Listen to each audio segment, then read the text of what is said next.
High guys, Sunday வந்து பார்த்தீங்கன்னா ஆட்டுக்குடல். So வந்து பார்த்தீங்கன்னா வாஷ் பண்ணி வச்சுருக்கேன். நல்லா ஹாட் வாட்டர்லேயும் வந்து பார்த்தீங்கன்னா வாஷ் பண்ணி எடுத்துருக்கேன். இது வந்து பார்த்தீங்கன்னா கொழுப்பு வந்து சேர்த்துக்கிறேன். ஆட்டு கொழுப்பு வந்து ஒரு கைப்பிடி அளவுக்கு வந்து சேர்த்துக்கிறேன். இந்த குடலில் வந்து பார்த்தீங்கன்னா நம்ம ஹாட் வாட்டர் வந்து மிக்ஸ் பண்ணிவிட்டு நல்லா வாஷ் பண்ணி எடுத்துட்டேன். கல் உப்பும் மஞ்சத்தூளும் போட்டு வாஷ் பண்ணி எடுத்துருக்கேன். இப்போ மசாலா வந்து சேர்த்துக்கலாம், வாங்க பார்ப்போம். பார்த்தீங்கன்னா ஃபஸ்ட்டு மசாலா போட்டு வச்சுருவோம். காஷ்மீரி மிளகாய் பவுட்ரு வந்து 1 டீஸ்பூன் எடுத்துருக்கேன். அதுக்கப்புறம் இஞ்சி பூண்டு பேஸ்ட்டு 1 ஸ்பூன் எடுத்துருக்கேன், இஞ்சி பூண்டு பேஸ்ட்டு. அதுக்கப்புறம் வந்து வெங்காயம் எல்லாம் போட்டு வதக்கும் இல்லையா, ஸோ அப்பவும் வந்து சேர்க்கணும். இப்போ வந்து குடல் கிரேவி மசாலா வந்து சேர்த்துக்கிறேன். இது தொக்கு கறி கூட நல்லாயிருக்கும். கல்லுப்பு வந்து கொஞ்சமாக வந்து சேர்த்துக்கலாம்.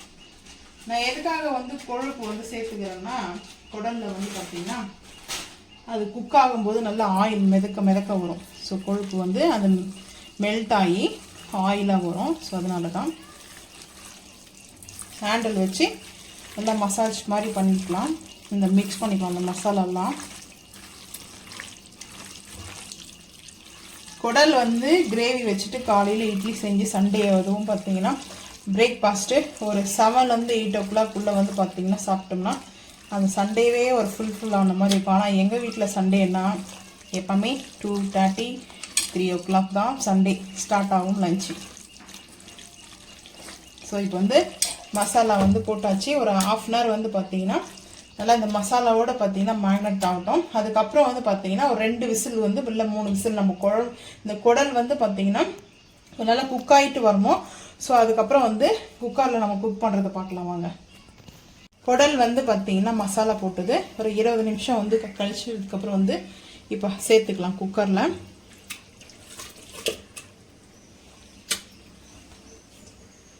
ரம்பா லீஃப் சேர்த்துருக்கேன்.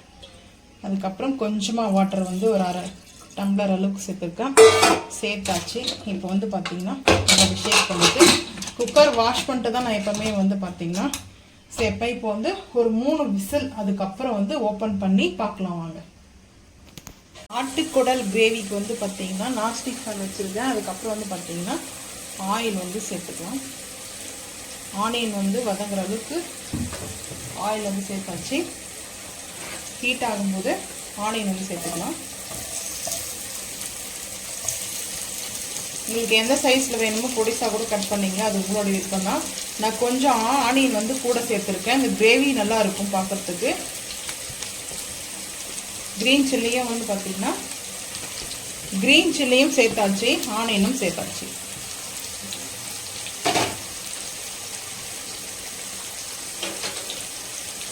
சேர்த்துட்டு வதக்கலாம். ஆனியன் நல்லா வதங்கட்டும். வதங்கினதுக்கப்புறம் பார்க்கலாம். ரம்பா லீஃப் 2 போட்டாச்சு. ஆனியன் வந்து பார்த்திங்கன்னா நல்லா வதங்கி இருக்குது.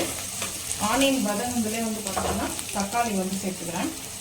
தக்காளி வந்து கிரேவிக்கு எந்த அளவுக்கு வேணுமோ அந்த அளவுக்கு வந்து சேர்த்துக்குவேன். அது உங்களுடைய விருப்பங்க. சேர்த்தாச்சு. நான் வந்து முந்திரியும் பாதாமும் வந்து பார்த்தீங்கன்னா அரைச்சி சேர்க்கணும். நல்லா ஒரு திக்னஸ் ஒரு கிரேவி, அதனால தான். இப்போ வந்து பார்த்தீங்கன்னா கொஞ்சமாக சால்ட்டு, வெங்காயம் தக்காளி வதங்குற அளவுக்கு ஒரு பிஞ்ச் அளவுக்கு வந்து சால்ட் வந்து சேர்த்துக்கலாம். சேர்த்துட்டு கேப் போட்டுடலாம். பருப்பு எடுத்துருக்கேன். முழு பருப்பு வந்து பார்த்தீங்கன்னா அடுத்து பாதாமும் 2 சேர்த்து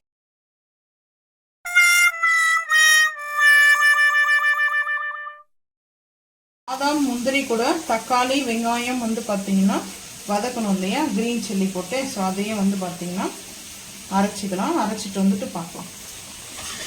பூண்டு பேஸ்ட்டு ஒரு 1/4 டீஸ்பூன் வந்து சேர்த்துக்கிறேன். சேர்த்துட்டு பச்சை வாசனை போகிற அளவுக்கு வந்து பார்த்தீங்கன்னா வதக்கலாம். இதை கொஞ்சமாக தக்காளியும் அந்த ஆனியனும் வந்து சேர்த்துருக்கு இல்லையா, அது வந்து அரைச்சிட்டோம்னா நல்ல ஒரு பேஸ்ட்டாக வந்து கிடைக்கும். ஸோ அதனால தான் குடல் கிரேவி தான் சூப்பராக இருக்கும். கசகசா வந்து பார்த்தீங்கன்னா ஒரு ஸ்பூன் வந்து சேர்த்துக்கிறேன். சேர்த்துட்டு இப்போ அது ஆறிடுச்சு. வெங்காயம் தக்காளி வந்து ஆறிடுச்சு. பாதாம் முந்திரி வெங்காயம் தக்காளி கசகசா இப்போ வந்து அரைச்சிட்டு வந்துட்டு பார்க்கலாம். இப்போ அரைச்ச பேஸ்ட்டை சேர்த்துக்கலாம். சேர்த்துட்டு பார்க்கலாம் வாங்க. மழை வர மாதிரி இருக்கு. Time 2:30 2 o'clock.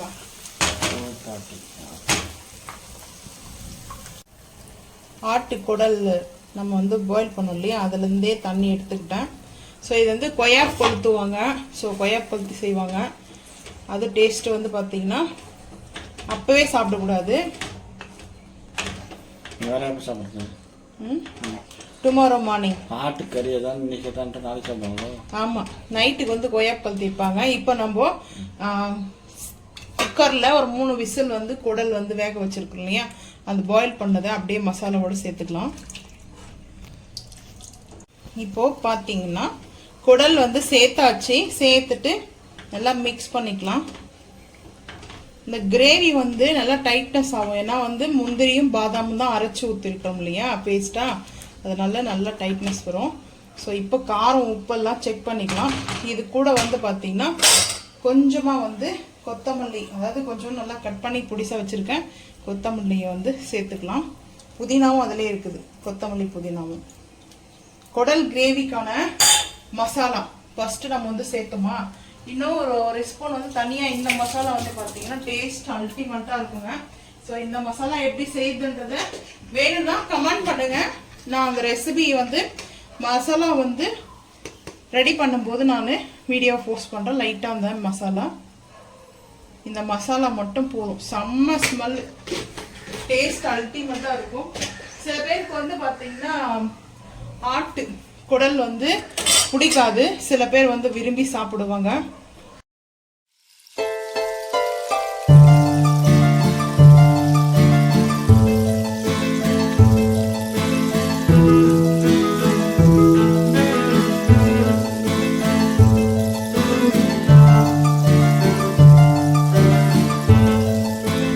மிக்ஸ் பண்ணிக்கலாம். நல்லா ஒரு 2 நிமிஷம் வந்து ஒரு 5 நிமிஷம் வரைக்கும் ஹை ஃப்ளேமில் குக் ஆகட்டும், பார்த்துக்கலாம். இப்போ கேப் போட்டுடலாம். கேப் போட்டு பார்க்கலாம். கஸ்தூரி மேத்தி வந்து பார்த்தீங்கன்னா நல்லா க்ரன்ச் பண்ணி வச்சுருக்கேன். சேர்த்தாச்சு. சேர்த்துட்டு ஒரு 2 நிமிஷம் வந்து பார்த்தீங்கன்னா அந்த ஹீட் வந்து அப்படியே இருக்கும். அடுப்பு வந்து ஆஃப் பண்ணிடலாம். ஹை ஃப்ளேம் பண்ணிவிட்டு ஆஃப் பண்ணிவிட்டு 2 நிமிஷம் கழிச்சு ஓப்பன் பண்ணி பார்த்தா சூப்பராக அப்படியே பார்த்தீங்கன்னா மணக்க மணக்க குடல் கிரேவி, பாதாம் முந்திரி அரைச்சி ஊற்றின குடல் கிரேவி ரெடி. ஸோ இந்த கிரேவி வந்து பார்த்தீங்கன்னா இட்லி தோசைக்கு செம்மையாக இருக்கும், ரைஸ்க்கும். ஸோ 2 நிமிஷம் கழிச்சு ஓப்பன் பண்ணிக்கலாம்.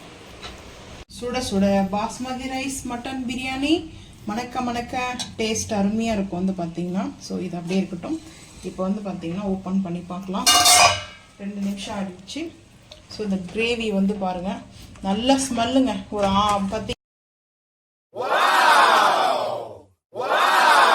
பார்த்தீங்கன்னா நல்லா வந்து அந்த பாதாமும் முந்திரியும் அந்த கிரேவியோட டெக்ஸ்சரும் வந்து பார்த்தீங்கன்னா சூப்பராக இருக்குது.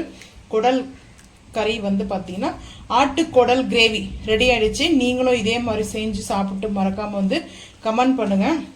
ஸோ இந்த வீடியோ பிடிச்சா லைக் பண்ணுங்கள், ஷேர் பண்ணுங்கள், சப்ஸ்கிரைப் பண்ணுங்கள், பெல் ஐக்கான் வந்து கிளிக் பண்ணுங்கள், மறக்காமல் சேனல் வந்து ஃபாலோ பண்ணுங்கள். அப்போ தான் நம்ம போகிற வீடியோ உங்களுக்கு நோட்டிஃபிகேஷனாக வரும். தேங்க்யூ.